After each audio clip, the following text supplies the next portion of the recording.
There are so many sisters in the community who have never had the experience of seeing someone buried and actually going through the process that we've been talking about of watching someone that you knew go underground, the dirt coming on them, and the finality of that process as it takes place here.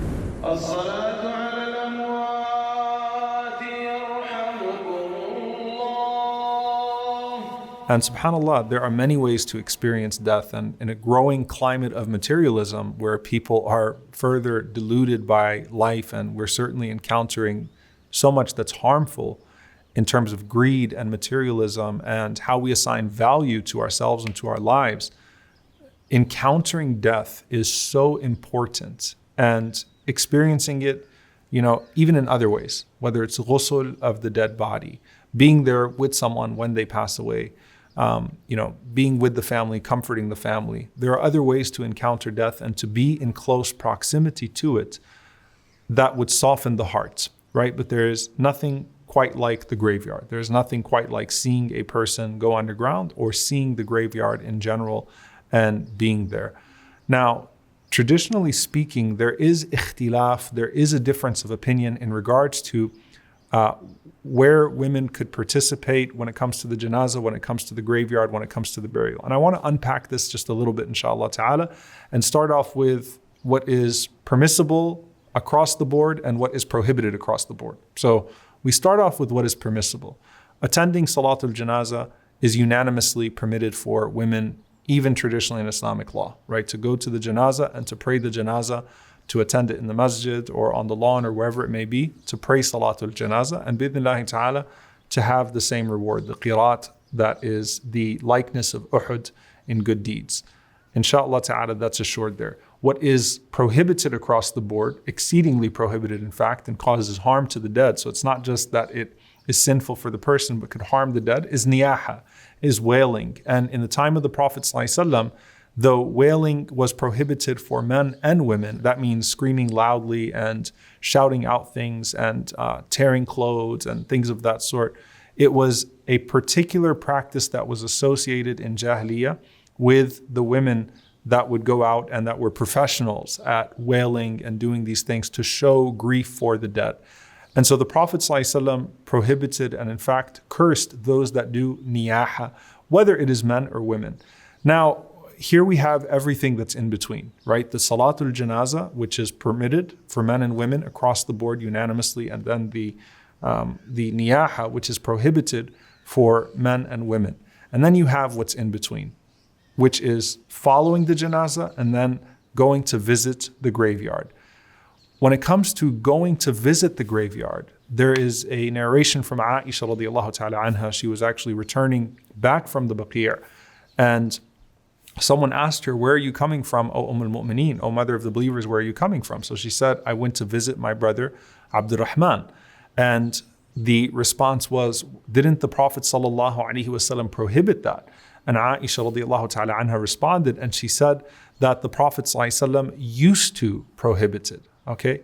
Naha an ziyarat al-qubur. He used to prohibit it. And then the Prophet sallallahu alaihi wasallam amara bi ziyaratiha.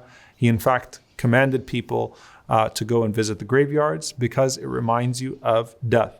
So what Aisha radiallahu ta'ala anha was saying is that the prohibition on visiting the graves was for men and women, but there is a particular emphasis on women because of the practice of niyaha. But then when the Prophet sallallahu alaihi wasallam commanded the companions and made it not just permissible, but made it recommended to go and to visit the graves, that included women as well, so long as they continued to abstain from either being known as those that would frequent the graveyards or those that would wail excessively, mourn excessively in the graveyards, or those that would not observe the hijab in the graveyard and things of that sort. So visiting the graves, according to a large group of scholars, visiting the graveyard is permitted, especially in accordance with this narration from Aisha radiallahu ta'ala anha. Now, some of the scholars made a differentiation between following the janazah and going to the graveyard outside of the janazah. And this is based upon, primarily narrations that aren't necessarily authentic, but there is an authentic narration from Atiyah. Atiyah radiallahu anha says that we were forbidden to accompany the janaiz, to accompany the janazah. This means follow the procession, but not strictly. Now, again, where is this in the timeline? Is it when it was prohibited to do so as a whole, or is it afterwards and this remains? So many of the scholars mention a dislike, which is what seems to be indicated by Atiyah radiyallahu ta'ala anha. And a lot of the scholars, went into different reasoning for that, right? And they said that at the end of the day, it's the practices that are frowned upon, and the practices of wailing and the practices of mourning. And obviously, following the janazah and going through that entire process would cause more distress, is a more tasking environment and hard thing to encounter than going to the graveyard outside of the janazah. And then some of the scholars, they say that it's about the elements. If a woman abstains from the elements that are prohibited, then she is permitted to even accompany the funeral procession and to witness that. One of the evidences that some of the scholars actually use is an incident that's very famous, that the Prophet ﷺ came across a woman that was weeping over her lost child. And as she was weeping, the Prophet ﷺ told her to be patient. And she responded and she said, what do you know about my tragedy? What do you know about my musibah? And the Prophet ﷺ walked away. And some of the people told that woman, do you know who that was? And she said, who? They said it was the Messenger of Allah ﷺ. So she immediately goes to apologize to the Prophet ﷺ. And the Prophet ﷺ mentions to her what? As-sabr 'inda as-sadmat al-ula. That true patience is at the first stroke of calamity. So some of the scholars mentioned that the Prophet ﷺ did not remark on her being present or her grief, but rather the Prophet ﷺ taught a valuable lesson in patience at those moments.